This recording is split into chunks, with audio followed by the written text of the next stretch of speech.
Denny Hamlin wins Oh. Chase Elliott wins Pocono. Let's talk about it. Coming up next.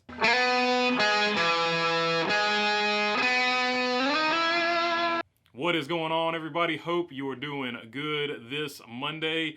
Okay, huge NASCAR news for the first time since probably the 50s or 60s. I can't remember exactly.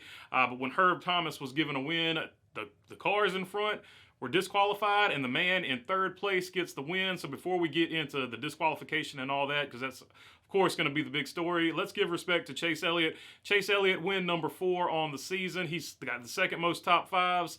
He has got the most top 10s, most laps led, so on and so forth. He has a 105-point lead in the regular season, Chase. So he is having a great season. So, all the respect in the world to Chase Elliott, and I know he hates getting a win like this, but a win is a win at the end of the day. The paycheck is going to be the same, so good win for Chase Elliott, and he has to be your odds-on favorite going into the playoffs in a few weeks. But that being said, the story of the weekend was Denny Hamlin and Toyota. So let's get into Denny Hamlin real quick. I'm going to make a longer video on the Ross Chastain Denny Hamlin thing later.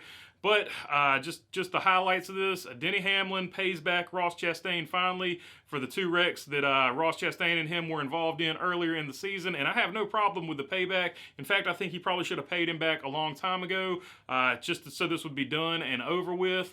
But he puts Ross Chastain into the wall, going for the lead on a restart.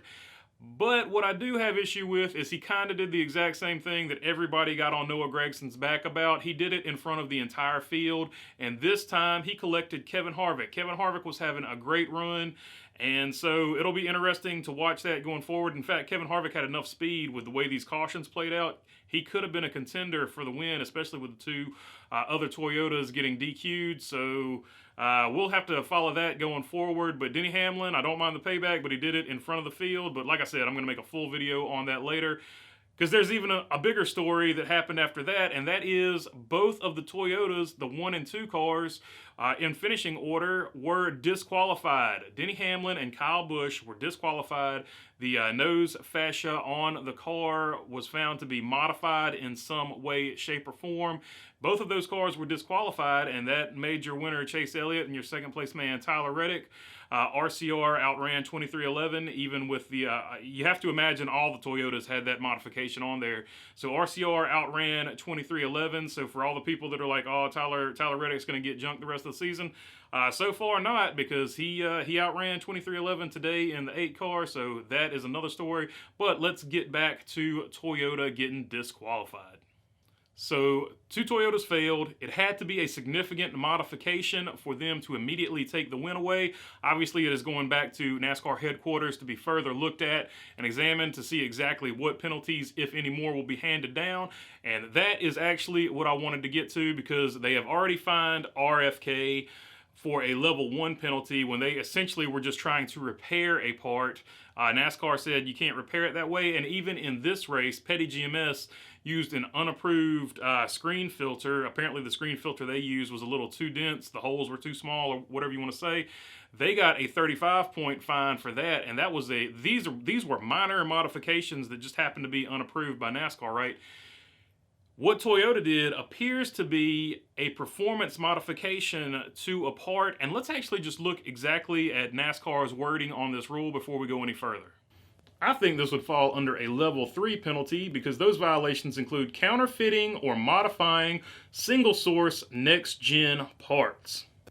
And the penalty in the L3 range would be a 120 point to 180 point deduction, a 25 to 50 playoff point deduction, no playoff eligibility for the driver and or team owner, 6 race suspension for the team members on the team roster, 1 to 2 team event positions subject to suspension.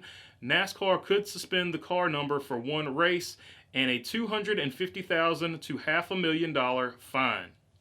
So I say this is going to be the real test going forward for NASCAR, because in a lot of people's eyes, they have already let Toyota go one time this year. for the Christopher Bell wheel incident that happened a few races ago. They did not penalize Toyota and Christopher Bell for that loose tire on pit road. I literally just made a video about that, I think. So they didn't penalize them for that. So a lot of people are saying NASCAR is showing a great bit of favoritism to Toyota. And if NASCAR does not enforce their level 3 penalty, so according to that rule, this is a modification to a sourced part that you're not supposed to touch, right? So it's obvious and clear because we already know that both cars had it, so it was obviously a modification to one of those parts. So at the very least, it has to be a 120-point fine, and I think a 25 to 50-point fine in playoff points. So at the very least, we should be seeing that. And to compound that, RFK, which was, like I just said, was just modifying or trying to repair a piece, not even trying to modify a piece. They already got a 100-point fine for a level 1 penalty, which ruined Brad Keselowski's season. So now he's just basically in R&D mode. So it's going to be very interesting to see what NASCAR does about this, because if NASCAR lets them go and doesn't penalize them any further, it's going to cause a huge uproar. A lot of people are going to feel like, why should I even watch this if they're just going to let this particular manufacturer, in this case Toyota, just get away with whatever they want to get away with. So I think some fine of points, and I think that monetary fine, even though it's going to be a drop in the bucket for Joe Gibbs, I think all of that has to come into play, because this was clearly a performance-enhancing issue, in my opinion, because these Toyotas had all kinds of speed this weekend. So it's going to be hard to say it didn't help them performance-wise, and I think if you went through the rest of the field, I think all those other Toyotas would have it on their car too. So NASCAR really needs to step up and enforce their own rules for once. So, and that's just my take on it, but let me know down below what you think about it. I will try to get to all the questions and comments, and that is all I got for you on this video. Like I said, I'm going to make another one on the Busch Chastain Denny Hamlin deal, but that's all I got for you on this one. So if you made it this far, feel free to subscribe. It really helps out the channel, and I appreciate it. And other than that, thanks for your time. Peace.